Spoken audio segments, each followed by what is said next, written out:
అది నెరవేర్చాలన్న తపన చంద్రబాబు నాయుడు గారికి, లోకేష్కి, పవన్ కళ్యాణ్కి లేకపోవడం అనేది చాలా బాధాకరమని కూడా ఈ సందర్భంగా తెలియజేసుకుంటున్నా. ఎన్నికల ముందేమో బాబు షూరిటీ, జాబ్ గ్యారంటీ అన్నారు. ఇంటింటికి వెళ్ళి బాండ్లను పంచారు. ఈరోజు సూటిగా అడుగుతున్నాను, ఇంటింటికి వెళ్ళి బాండ్లు పంచిన తెలుగుదేశం పార్టీ జేమ్స్ బాండ్లు అందరూ ఎక్కడికి పోయారు? ఈరోజు విద్యార్థులు అడుగుతున్నారు, నిరుద్యోగులు అడుగుతున్నారు, వాళ్ళకి రావాల్సినవి రావట్లేదని. మరి ఎక్కడున్నారు? సమాధానం చెప్పడానికి బయటకు రండి అని నేను అడుగుతున్నాను.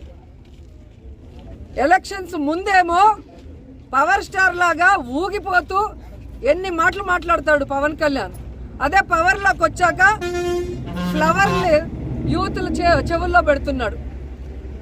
ఎలక్షన్స్ ముందరేమో గబ్బర్ సింగ్ లాగా డైలాగులు చెప్తాడు. ఇప్పుడు ఎక్కడయ్యా మీరు చెప్పిన యువతకి ప్రామిస్లు చేయట్లేదు అంటే రబ్బర్ లాగా మెలికలు తిరుగుతాడు.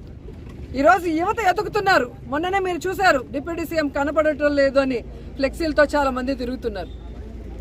ఎక్కడయ్యా మీరు యువతకి ఉద్యోగ అవకాశాలు దొరకట్లేదు అంటే నేను హరహర మల్లు డబ్బింగ్ బిజీలో ఉన్నాను అంటాడు.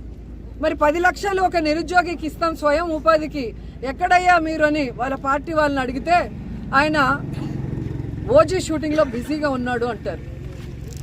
ఇంకొకరు వెళ్ళి నిరుద్యోగ భృతి అన్న ఇవ్వండి అయ్యా, ఉద్యోగం ఇచ్చే లోపల 3,000, ఇప్పటికే 13 నెలలు అంటే 13 × 3,000 బాకీ ప్రతి కుటుంబంలో ఉన్న నిరుద్యోగికి అంటే ఆయన ఉస్తాద్ భగత్ సింగ్ షూటింగ్లో చాలా బిజీ, మా ఫోన్కే అందటం లేదని జనసేన వాళ్ళు అంటున్నారు. ఇంతకన్నా సిగ్గుచేటు ఏమైనా ఉందా? సో సూటిగా చెప్తున్నాం చంద్రబాబు నాయుడు గారికి, పవన్ కళ్యాణ్కి, లోకేష్కి, ఈ రాష్ట్రంలో ఉన్న నిరుద్యోగుల ఓట్లు వేసుకొని వాళ్ళను మోసం చేస్తే ఎవరు ఊరుకునే పరిస్థితి లేదు. వెంటనే ఈరోజు వాళ్ళకి ఉద్యోగ అవకాశాలు కల్పించాలి. లేదంటే అంతవరకు నిరుద్యోగ భృతి ఈ 13 నెలలతో సహా కలిపి ఇవ్వాలని కూడా ఈ సందర్భంగా అడుగుతున్నాను. ఎందుకంటే ఈ రాష్ట్రం డబ్బులతో చంద్రబాబు నాయుడు ఒక హెలికాప్టర్ స్పెషల్ ఫ్లైట్, అలాగే పవన్ కళ్యాణ్ ఒక స్పెషల్ ఫ్లైట్, లోకేష్ ఒక స్పెషల్ ఫ్లైట్ కొనుక్కుంటాడు. మళ్ళీ అందరికీ కలిసి స్పెషల్ హెలికాప్టర్లు. ఈ దుబారా ఖర్చులకి డబ్బు ఉంది, కానీ యువతకి నిరుద్యోగ భృతి ఇవ్వమంటే డబ్బు లేదు అంటే ఎవరు ఊరుకుంటారు?